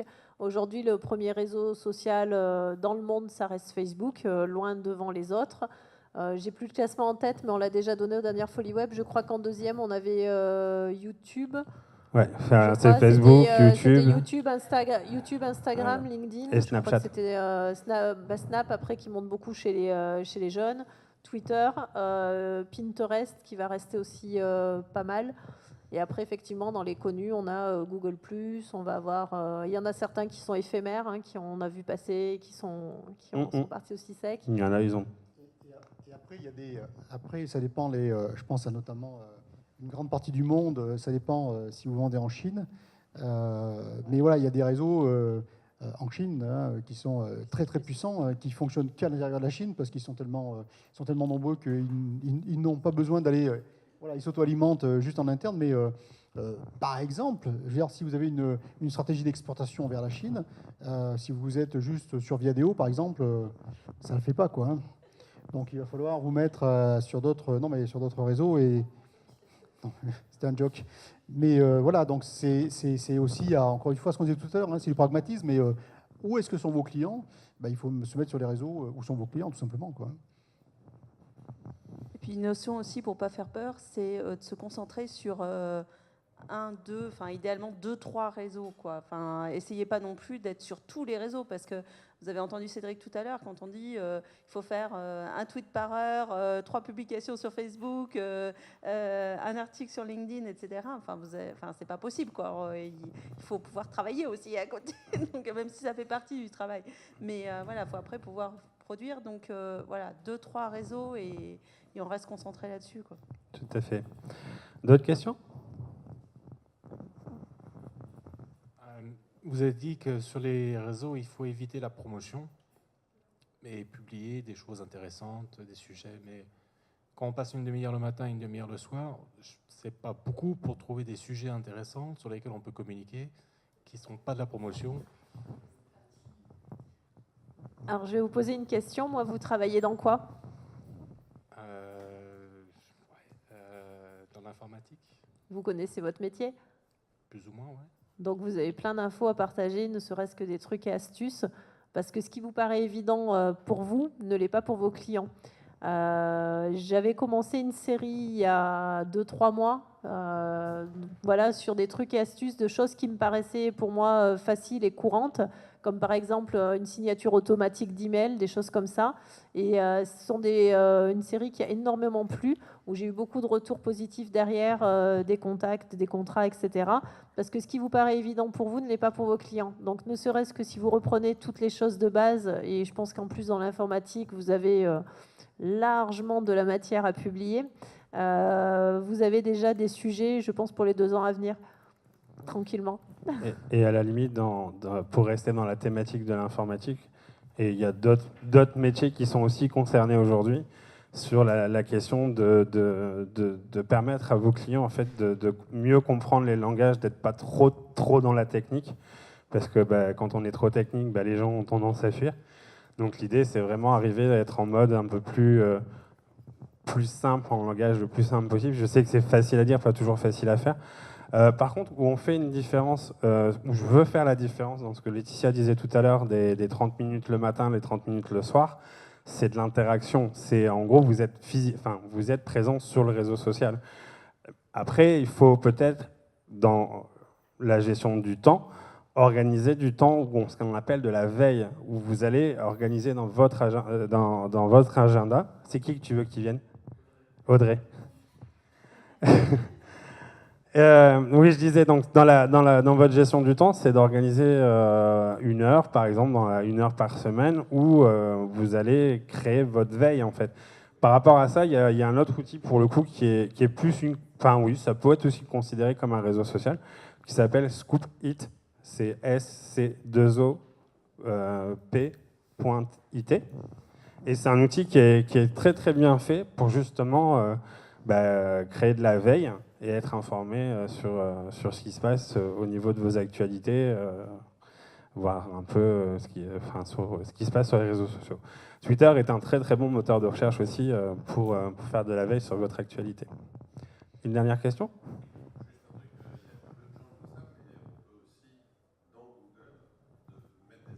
Oui, Google Alert, effectivement, merci Manu, qui est un outil gratuit de Google où vous pouvez paramétrer pour être tenu et informé dès qu'il y a un nouvel article qui sort sur votre thématique, et vous êtes tout de suite mis au courant et ça vous permet derrière ça de pouvoir le partager auprès de votre communauté. Alors, juste, là, c'est plus le commercial qui reprend la parole, mais c'est vrai qu'en règle générale, quand vous faites un rendez-vous avec un client, je disais tout à l'heure, vous êtes un peu un médecin généraliste, il faut savoir où est-ce qu'il a mal pour lui apporter, pour lui faire la bonne ordonnance, quoi, quelque part, pour lui apporter le bon remède. Donc, en général, on dit, faites parler vos clients, et là, c'est vous qui apportez la bonne réponse. Si vous faites l'inverse, vous ne saurez jamais, quoi. Donc, de l'idée, là aussi, encore une fois, de publier des choses qui peuvent concerner vos clients, plus qui vous concernent vous. Parce que ce que vous faites, vous, finalement, il n'y a que vous que ça intéresse. Alors que ce qui vous intéresse, vous, c'est ce que fait le client. Vous voyez ce que je veux dire? Donc, il faut arriver à retourner, finalement, puisque là, on souhaite que ce soit le client qui vienne vers vous à travers les réseaux sociaux. Hein, vous allez parler de lui, ou en tout cas de cette problématique que vous pouvez sentir autour de ça. Alors, si vous êtes dans l'informatique, est-ce que c'est les problèmes réseau? Est-ce que c'est les problèmes Wi-Fi? Est-ce que c'est les problèmes de firewall? Est-ce que c'est les problèmes de développement full stack? J'en sais rien, etc. etc. Mais en tout cas, alors après, vous dites ça avec des mots compréhensibles par tout le monde, et voilà, et vous aurez forcément des gens qui vont rentrer en contact avec vous parce qu'ils vont dire « Ah oui, mais moi, je suis planté avec mon site internet, etc. » Juste pour rebondir très très rapidement, je vois le maître du temps. Par rapport à ce que disait Laetitia tout à l'heure, par rapport à sa petite série, c'est aussi parce qu'elle était faite en, comment ça s'appelle, du motion design, enfin c'était une petite vidéo. Ah, c'était pas celle-là? Non, parce que tu en as fait une aussi qui était en petite vidéo. Et ça forcément, ça a toujours plus d'impact dès qu'on fait du dessin animé ou de la vidéo. Voilà. Et l'autre chose aussi, c'est qu'effectivement, il y a des outils comme Scoopit, mais il y a aussi des sites où on va pouvoir trouver des mines d'idées par rapport à sa thématique. Enfin, moi, je sais que par exemple, sur le marketing digital, je suis à un truc qui s'appelle webmarketing.com ou au.com, enfin, je sais plus. Et je suis abonnée, donc je cherche plus maintenant. Mais voilà, et dessus, il y a des sujets qui m'intéressent, donc à relayer ou à commenter ou à reprendre à son compte en y mettant ses mots. Enfin, voilà, donc vous aussi, sur votre activité, vous pouvez trouver un site internet expert, entre guillemets, du domaine qui va vous donner des idées de sujets sur lesquels écrire. Tout à fait. Du coup, on va profiter de la... c'est comme vous voulez, hein, mais il y a déjà moins de 10. Je complète en 1 minute top chrono.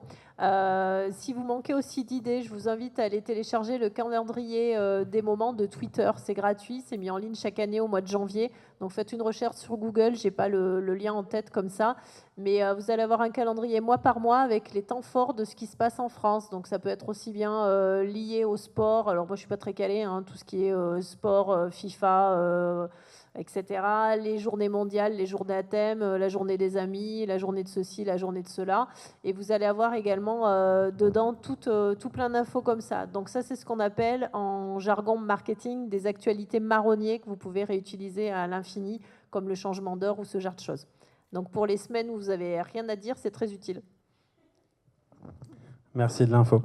Allez, on va rentrer dans la deuxième partie. Elle n'a pas besoin du micro, elle va juste m'avancer les slides. Elle fait mon doigt. Donc là, on va vous présenter 10 influenceurs. Ces personnes nous ont plus ou moins tous confirmé qu'ils seront présents le 15 mai prochain pour le Social Selling Forum qu'on va vous présenter après la deuxième partie de la table ronde. Donc la première personne qu'on veut vous présenter, c'est Emmanuelle Avchin, qui est une coach qui est pour les dirigeants, qui va nous parler de l'émotion, parce que l'émotion a beaucoup de place également dans le côté relationnel et dans votre business. Elle est basée sur Montpellier et elle nous a effectivement confirmé qu'elle sera présente le 15 mai prochain.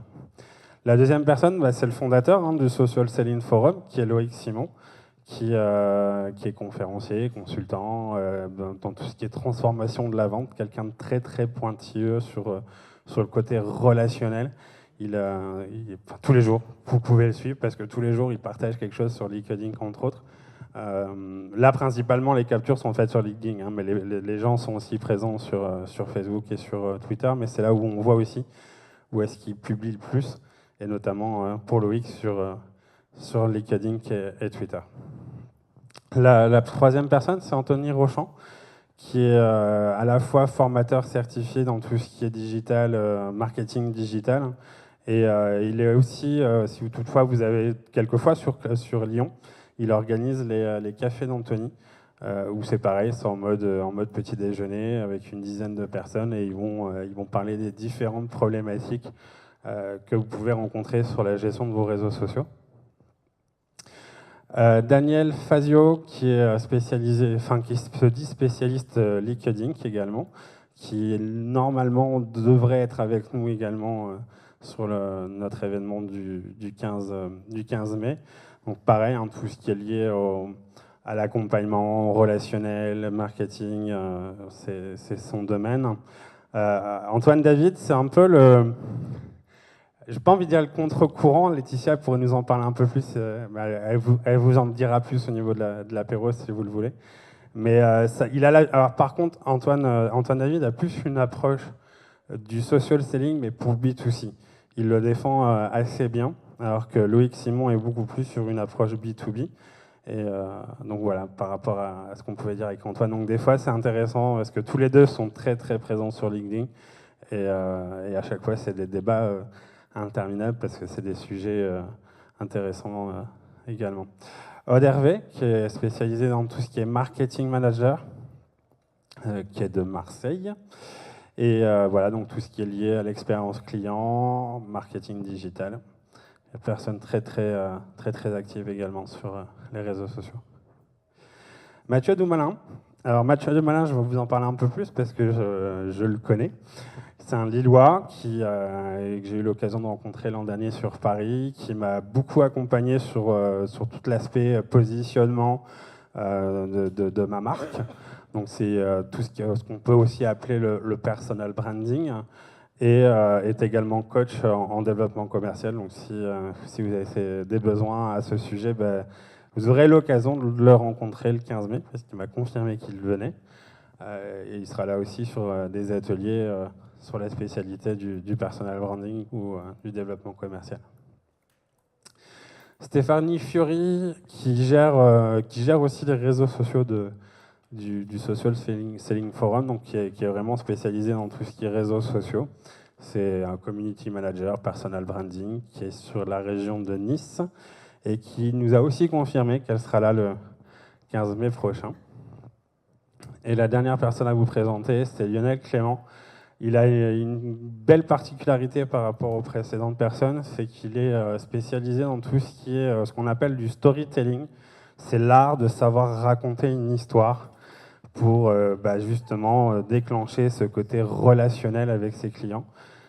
Comment écrire une page à propos, comment écrire une page de vente. Allez voir son blog qui s'appelle Adoptacom. Et il y a plein d'astuces justement sur le storytelling, le web marketing. Tout à l'heure, Audrey a donné le nom d'un autre blog qui est Web Marketing & Com. Je peux en parler aussi parce que j'ai été auteur chez eux, je peux le redevenir aussi. Et je crois qu'on doit être un peu plus de, si je dis pas de bêtises, de tourner pas loin de 400 000 vues par mois en termes de publication, donc c'est assez énorme. Donc c'est des sources quand même assez importantes, et les personnes qu'on vient de vous présenter sont des personnes à suivre pour justement continuer à vous informer sur la gestion de vos réseaux sociaux. Ah, le petit dernier, j'ai oublié Philippe Attal, qui est pareil, hein, c'est une référence dans tout ce qui est Social Selling Forum, et donc c'est référent à TADOC. Et logiquement aussi, je pense qu'il avait confirmé à Loïc qu'il serait là le 15 mai prochain. Non, il ne sera pas là.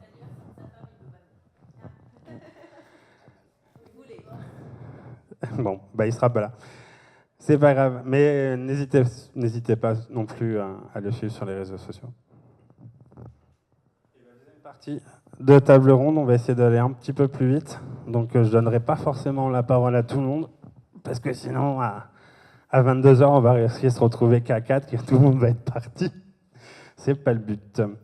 Alors, deuxième partie de table ronde, quel est le rôle du marketing et de la communication? Monsieur Alain. Alors, j'avais une question, parce que vu que personne ne pose de questions, je vais la poser. Il faut avoir combien de relations sur LinkedIn pour être performant? Alors, si tu veux être un profil expert, il faut 50 personnes au minimum. Mais moi, je te dirais qu'en dessous de 500, tu vaux rien, quoi. Aujourd'hui, la norme, elle est passée à effectivement 500 plus. Quand on voit des profils à moins de 500, on se dit il n'y a pas grand monde parce qu'il y a tellement de profils qui ont 500 et plus relations que voilà. Après, vous avez vraiment un gros changement en termes de visibilité quand vous atteignez les 2000 personnes. Donc moi, c'est ce que j'ai vu de mon côté. Quand vous êtes entre 500 et 2000, ça varie peu. Par contre, dès que vous passez le cap des 2000 personnes, vous allez avoir un gros changement de visibilité. Et il y a un autre cap à 3000 où vous allez recevoir énormément d'invitations directes. Je fais quasiment plus d'invitations, moi, en direct. J'en reçois entre 10 et 15 par jour. Donc, ça me suffit amplement. Et la visibilité est multipliée par, on va dire, 2, 2,5 par rapport à la taille de votre réseau. Donc, tout dépend de ce que vous voulez. Après, encore une fois, il faut un réseau quand même qualitatif. Je pense que c'est peut-être ce que tu voulais avancer. Parce que si vous avez effectivement 3000 personnes, mais que c'est 3000 personnes qui ne sont pas dans votre cible, ça ne vous servira pas à grand-chose. Non. Non. Alors, même s'ils n'ont rien à voir, oui. Par contre, je n'accepte pas systématiquement. Je regarde quand même les profils. J'accepte des gens qui sont géographiquement dans ma zone géographique de prospection. Après, je ne regarde pas forcément par rapport au métier, parce que potentiellement, moi, je fais de la stratégie numérique. Donc, potentiellement, tout le monde a besoin de moi. Donc, je n'ai pas de cible métier. J'ai des métiers avec qui j'ai plus d'affinité. Mais par contre, c'est vrai que quelqu'un qui est, comme disait tout à l'heure Alain, en Australie ou en Russie ou je ne sais où j'ai pas l'intention d'aller prospecter dans les années à venir, j'accepte pas. Après, ça peut arriver, j'ai quand même quelques Canadiens et quelques Américains parce qu'ils sont en avance sur nous, sur tout ce qui est social selling. Donc ça, c'est plus pour suivre en fait leur stratégie. Donc là, c'est plus dans un autre esprit. Alors effectivement, ça m'a fait sourire parce qu'on a eu cette discussion juste avant et notamment avec Loïc Simon aussi. Voilà, il faut avoir du monde et pour être vu, etc. Il faut être à plus de 500, plus de 2000, etc. pour passer des caps. Je voudrais juste rassurer les gens en fait qui sont dans la salle parce que moi j'ai un tout petit réseau parce que j'ai fait le choix qui n'est pas forcément le bon, mais qui était mon choix personnel au départ de mettre que des gens que je connaissais. Ou des gens avec qui on avait beaucoup d'amis en commun. Voilà, je suis en train de changer un petit peu parce qu'effectivement, il faut passer des caps. Mais c'est le choix que j'ai fait sur la première année. Je suis à moins de 300, je dois approcher des 300 contacts. Ça ne m'a pas empêché de faire des ventes et d'avoir des partenaires intéressants par LinkedIn. Donc voilà, il ne faut pas se dire oh là là, j'en ai que 100, qu'est-ce que je deviens? On peut faire des choses avec. Après, effectivement, pour développer, il faut amplifier et développer et faire d'autres choix stratégiques. Pour revenir à la question du rôle du marketing et de la communication, parce qu'elle n'avait pas forcément... Enfin, je ne sais pas, tu y répondras quand même avant, après, je veux dire. Mais l'idée aujourd'hui, c'est que quand même, moi je travaille avec des gens qui sont dans la communication, comme ce soir, ou avec d'autres encore. Le marketing, le commercial, c'est vrai que ça, ce sont des services dans les PME. On a des services très, très différents pour chaque chose. On a un directeur marketing, un directeur communication, un directeur commercial. Quand on est indépendant, déjà, il faut faire un petit peu tout seul. Donc, finalement, on se dit, vive la polyvalence. Et puis, les réseaux sociaux, je trouve qu'aujourd'hui, le marketing digital dans son ensemble, ça regroupe un petit peu tout ça. C'est-à-dire que sur les réseaux sociaux, finalement, ce n'est pas que la communication ou ce n'est pas que le marketing ou que le commercial. Ça va servir un petit peu à tout le monde. Donc, l'idéal, effectivement, c'est d'avoir un marketeur ou un communicant qui va définir une stratégie, qui va donner la ligne éditoriale, qui va définir le plan d'action. Mais encore une fois, on l'a dit au début, c'est un outil pour les commerciaux. Donc finalement, tout le monde se retrouve impliqué dans cette histoire du marketing digital. Et peut-être que pour les TPE et les indépendants, finalement, ça devient plus facile parce qu'au final, chez les PME et les grands comptes, c'est assez difficile de faire travailler tout le monde ensemble, donc d'avoir cette transversalité sur le sujet. Et par rapport à ça, on l'avait constaté lors du social selling de Lyon, parce que c'est là que Laetitia et moi, on s'était rencontrés, qu'effectivement, les grands groupes, leur point faible aujourd'hui, c'est comment justement mettre en avant ce côté relationnel. Comment on peut imaginer que si on prend n'importe quel grand groupe d'enseigne ou autre, de se dire demain, il y a même certains, quand on essaye d'écouter un petit peu leur langage, ce qu'ils veulent dire, c'est un peu biaisé, ça se sent. Donc effectivement, c'est là où on a un avantage en tant qu'indépendant. Certes, ça nous demande du temps, mais encore une fois, le relationnel, on l'a acquise tout au long de notre vie. Donc du coup, c'est ça qu'il faut voir aussi, hein, c'est que quel est le rôle du marketing et de la communication, c'est que c'est avant tout un outil. Et ces outils-là, ils sont là simplement pour amplifier ce que on est censé capable de faire humainement parlant, quoi. Alain, qu'est-ce que tu en penses? C'était à toi, n'empêche, la question au départ. Hein. Oui, c'était à moi. J'ai tenté de dire que réponse, en fait, on dit tout à l'heure, le social selling, ça vient de LinkedIn. Et quand on regarde sur LinkedIn, il y a des docteurs en physique nucléaire, il y a des DRH, il y a des managers, il y a des directeurs commerciaux, on va dire, évidemment. Donc, c'est-à-dire que finalement, là aussi, sur ce réseau social, je pense que ceux qui sont ont bien compris que même que le docteur en physique nucléaire, il pouvait être en relation peut-être avec quelqu'un qui pouvait lui être utile, alors sans forcément lui vendre quelque chose, mais pour partager justement de l'expérience. Une chose qu'on n'a pas dite peut-être, c'est que sur LinkedIn, effectivement, on peut mettre des posts sur, on va dire, le fil d'actu, mais on peut aussi adhérer dans des groupes. Et là aussi, ça peut être une vraie pertinence, plutôt que de vouloir absolument publier en fil continu sur des posts. Être intégré dans un groupe qui est dans votre domaine d'activité ou dans le domaine d'activité de vos clients, là c'est un peu, ou les deux c'est mieux, mais il y a peut-être un choix à faire, et de publier dans ce groupe-là. Même si c'est des groupes fermés, on peut en faire la demande, et si on postule comme il faut, on arrive à rentrer dans ces groupes-là. Là, pour le coup, vous êtes en visibilité parce que vous êtes considéré comme un expert sur le sujet, quoi. Donc voilà, il y a aussi d'autres façons que simplement de publier au fil de l'eau. Pour rejoindre, effectivement, mais Audrey l'a dit, c'est le pivot finalement, et c'est cet endroit-là qui va sans doute décloisonner ces fameux silos dont on parlait tout à l'heure, qui sont avant la direction commerciale, la direction marketing, la direction de com, se parlaient peut-être moins qu'ils ne le font aujourd'hui, parce que justement, il y a ces outils-là, quoi. Tout à fait. Du coup, on va passer à la 7e question. Est-ce que, mais la réponse, on l'a peut-être aussi en même temps, hein, est-ce qu'il faut tout automatiser? On l'a évoqué tout à l'heure. Je pense qu'on n'a peut-être pas besoin de rentrer dans le détail de cette question-là. Il y a une chose aussi à laquelle, parce que depuis tout à l'heure, on parle de relations clients, ce qui est en lien avec la thématique de ce soir.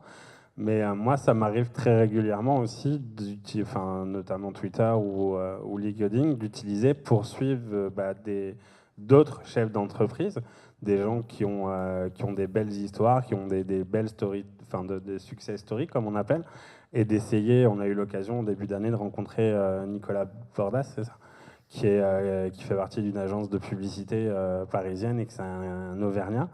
Et ça reste des gens assez accessibles. Et c'est ça qui est intéressant aussi, c'est d'aller suivre ce type de personnes-là pour aller s'inspirer de leurs propres expériences, leurs propres vécus et eux, comment ils gèrent leurs entreprises aujourd'hui et pouvoir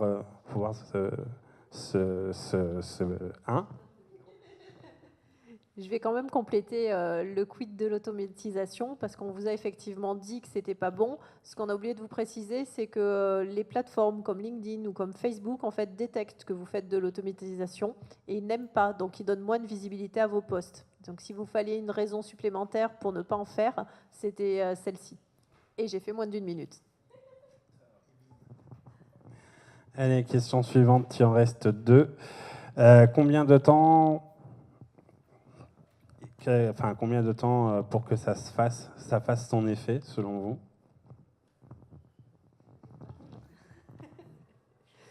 Alors pour que ça fasse son effet, il y a plusieurs choses à prendre en compte. D'abord, le lieu où vous habitez. Alors, vous avez une chance, vous êtes à Clermont. À Clermont, il y a très peu de gens aujourd'hui qui font du social selling. Donc, du coup, ça va fonctionner beaucoup plus vite que quand vous habitez Paris ou Lyon. Donc, ça, c'est une première chose qu'il faut prendre en compte. Les délais moyens qui sont observés en France, c'est au bout de 6 mois, on commence à avoir les premiers effets. Au bout de 12 mois, on commence à avoir vraiment signé des contrats, etc. Et au bout de 18 mois, on a les clients qui viennent à nous en direct. Ça, ce sont les données françaises, tout secteur géographique confondu. Audrey vous en a parlé tout à l'heure, ça fait moins d'1 an qu'elle s'est lancée. Moi, c'est pareil. On a déjà eu des contrats en faisant du social selling. Donc, on n'est pas à 18 mois d'activité, ni l'une ni l'autre. Et on a eu des contrats, si je ne me trompe pas, pour toi aussi, en moins de 6 mois. Hein, voilà, le premier mois. Voilà. Donc vous avez une chance à Clermont, c'est d'avoir une autoroute, je dirais, devant vous. C'est que comme pas grand monde aujourd'hui se sert des réseaux correctement, ceux qui vont commencer à s'en servir aujourd'hui, il y a des vraies places à prendre dans vos secteurs d'activité. Et ça payera ses fruits. En moins de 3 mois, vous commencerez à avoir les premiers retours. Top. Ce qui nous amène à la question suivante. Je vais un peu plus vite, mais parce qu'en fait, il y a des choses qu'on a un peu déjà dit et on se répète. En termes d'exemples et de comportement, des bonnes pratiques, Audrey? Eh bien, je vais répondre. J'ai répondu pour le marketing, alors tu peux répondre. Et bim, finalement, en tout cas sur le résumé, encore une fois, comportez-vous sur les réseaux sociaux comme vous vous comportez dans la vie. IRL, quoi, c'est-à-dire in real life, parce que sinon, encore une fois, vous n'allez pas être intéressant et si vous n'êtes pas intéressant, personne ne vient à vous voir, alors que justement, c'est ce que vous souhaitez faire. Alors, il faut faire attention à l'ego et au nombrilisme, parce que, encore une fois, ça ne sert personne et encore moins vous. Mais par contre, de dire des choses intéressantes sur des sujets qui peuvent intéresser vos clients, encore une fois, on insiste là-dessus, c'est vraiment ça. Les bonnes pratiques, c'est souvent du bon sens, quoi. C'est vraiment souvent du bon sens. Et encore une fois, j'aimerais bien que tu reparles effectivement du SSI, là, parce que l'autre jour, on l'a fait en live, mais l'autre jour, Cédric nous dit, pour savoir si vous faites à peu près correctement du social selling, il y a un truc qui existe, vous allez sur le lien et puis vous regardez. Et donc moi, j'y vais, je clique en live. Et puis, je lance mon index qui était, je crois, plus de 70, qui était super bon, alors que je n'ai pas pris de cours ni de formation, et je fais ça plutôt à l'instinct, et je fais ça plutôt comme j'ai essayé toujours de faire quand je faisais du commerce dans la vraie vie, et que je continue à en faire depuis plus de 26 ans. Donc, ça veut dire que voilà, c'est accessible à tous, c'est pas compliqué, vraiment du bon sens. Continue à combler tant que je recherche. Parce que j'ai pas Internet. Je cherche où j'ai mis... Non, c'est parce qu'elle est très fière de lui sur cette action, mais c'est normal. Non, c'est pour le côté real life, c'est pareil, c'est de se dire... Voilà, ce qui nous désespère en général, c'est effectivement quand on a une connexion et que juste derrière, on se prend une demande, tiens, est-ce que tu veux m'acheter mon truc, quoi. Ça, on le ferait pas dans la vraie vie. Enfin, quand vous rencontrez quelqu'un pour la première fois, vous n'allez pas essayer de lui vendre votre soupe. Enfin, c'est voilà. Donc sur Internet, c'est pareil. C'est pas parce qu'on n'a pas la personne en face qu'il faut se comporter différemment. Donc pareil, voilà, on prend le temps de la découverte client, hein, de comprendre ses besoins, ce qui l'intéresse, et puis éventuellement proposer un rendez-vous, une rencontre, mais une rencontre pour échanger, pas une rencontre pour vendre quelque chose. Voilà.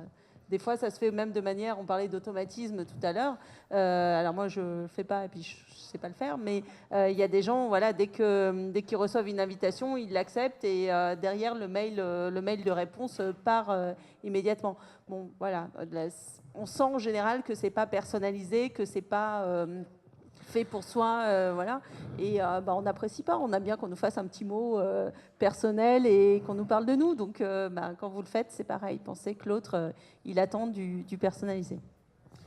Des robots ou le copier-coller, ce qu'on appelle le fameux message type. Je ne sais pas d'où vienne cette tendance en ce moment, mais je reçois plein de personnes qui me demandent en invitation sur Facebook ou sur LinkedIn, et une fois que tu les as acceptées, dans la minute, ils t'envoient de l'invitation pour que tu aimes leur page Facebook, et dans les 2 minutes qui suivent, tu as le message type qui fait la promotion de tout ça, quoi.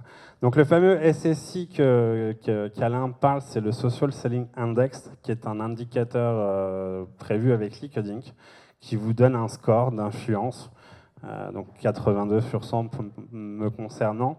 Et ici, derrière, en fait, je le montre sur l'écran, mais vous ne le voyez pas là-haut, mais ici, sur la partie droite de l'écran, construire votre marque professionnelle, trouver les bonnes personnes, échanger les informations et établir des relations.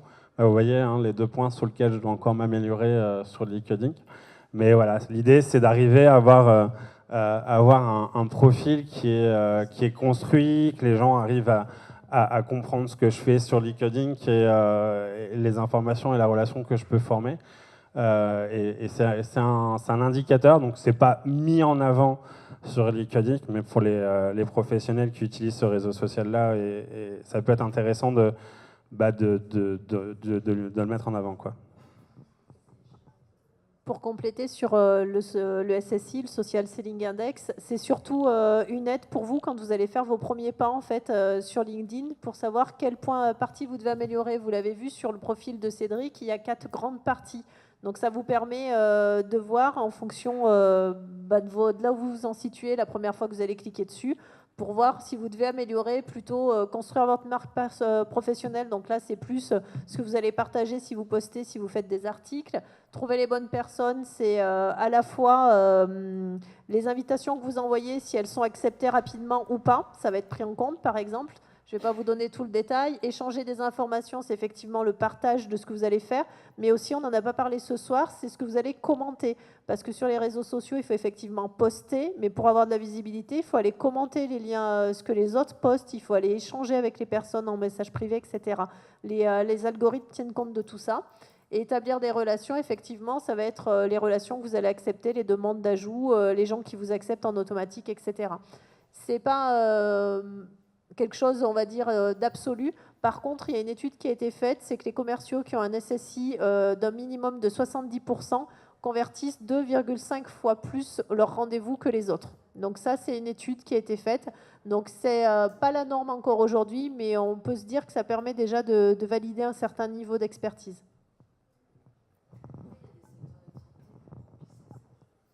Non, on est tous concernés. Et, bon, vous ne le voyez pas parce que là, c'est qu'une capture d'écran, mais normalement, ça va plus bas. Et plus bas, en fait, ça te donne le... Par exemple, on avait déjà remarqué, Laetitia et moi, dans le secteur marketing, il y a la moyenne, la note moyenne, c'est 26. Alors que 26, quand tu es dans le marketing, il y a un bug, quoi. Tu vois, donc, donc voilà, il y a un peu plus d'infos. C'était pas forcément prévu que je vous montrais cette slide ce soir, mais j'en profite, hein, vu que c'est devant vos yeux. En fait, ça fait partie d'une formation que je vais animer le 27 avril à la CCI. Il reste des places si vous voulez vous inscrire. Pour ça, il faut se rapprocher de la CCI et de vos OPCA. Et ça va nous permettre de faire un peu la transition, hein, parce que, semblant de rien, on parle, mais je suis sûr qu'ils ont soif, nos petits gens qui sont là avec nous depuis 18h30. Et justement, vu qu'on en a un peu parlé, et beaucoup parlé tout au long de cette soirée, hein, un petit peu de comment on peut en savoir plus, qu'est-ce qui se passe le 15 mai prochain à Clermont-Ferrand. Grâce à toi aussi, il faut le préciser. Donc effectivement, Cédric vous l'a dit tout à l'heure, on s'est connus l'année dernière sur le Social Selling Forum à Lyon. Donc le principe du Social Selling Forum, c'est que c'est une journée entière qui est consacrée aux bonnes pratiques. Donc c'est sous forme d'atelier qui dure entre 1 heure et 1 heure et demie avec différents professionnels qui vont intervenir. Donc on vous en a présenté quelques-uns tout à l'heure. Vous retrouverez évidemment aussi des Clermontois parce que le but c'est aussi de mettre en avant les initiatives au niveau local. Et vous allez effectivement avoir des ateliers en fonction au départ du secteur d'activité. Donc selon que vous êtes dirigeant, commercial, plutôt marketeur ou entrepreneur. Et après, vous allez avoir des ateliers thématiques. Donc il va y en avoir sur la marque employeur, par exemple, qui vont peut-être vous intéresser si j'ai bien suivi tout à l'heure. Il va y en avoir sur comment écrire sur les réseaux sociaux, sur comment être authentique, sur plus côté commercial, etc. Donc vous allez avoir tout le programme qui va être sur www.socialsellingforum.fr/Clermont-Ferrand. Donc vous allez avoir le programme en entier là-dessus. Et nous, ce qu'on avait envie de vous faire profiter, plus qu'effectivement, après être allé à Lyon, je me suis dit, j'en ai marre toujours devoir aller à Lyon pour avoir ce genre de manifestation, et j'ai eu envie que ça soit à Clermont. Et j'ai demandé à Audrey et Cédric de me rejoindre dans l'aventure. Donc, on est tous les 3 co-organisateurs de la journée.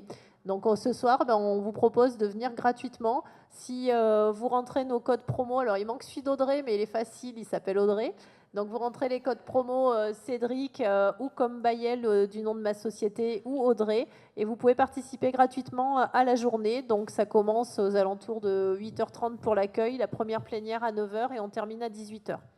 Donc ça vous fait une journée entière sur place. Ça se passe à l'IAE à Clermont-Ferrand, donc ancienne fac dentaire pour les Clermontois, à 2 pas de Jaude. Voilà, que vous dire de plus. On espère vous voir nombreux. On a déjà pas mal de monde, donc profitez des codes avant qu'on les arrête, parce que quand on aura trop de monde, ça passera payant, on enlèvera nos codes. Donc je vous invite à vous inscrire rapidement. Des questions ? Juste pour terminer, sinon on va passer vraiment en mode apéro et on aura justement le temps de l'apéro pour approfondir tout ça. Tout à fait. Tu peux même reprendre.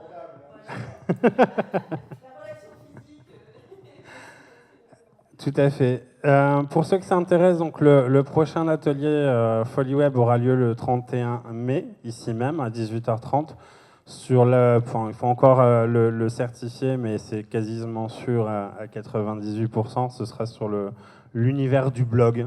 Comment gérer un blog pour son entreprise, comment on utilise, on adopte cet outil-là. Donc le 31 mai avec Laetitia, si tu prends rendez-vous avec moi. Merci à Audrey et à Alain de nous avoir accompagnés sur cette émission. Je suis perturbé par la caméra en fait. Cet atelier de ce soir, et ça me fait une transition.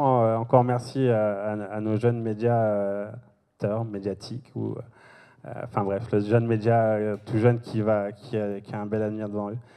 Et vous nous laissez 2 petites minutes, le temps d'installer ce qu'il faut pour l'apéro, et on est avec vous pour la suite de la soirée. Merci à vous, messieurs, dames. Merci.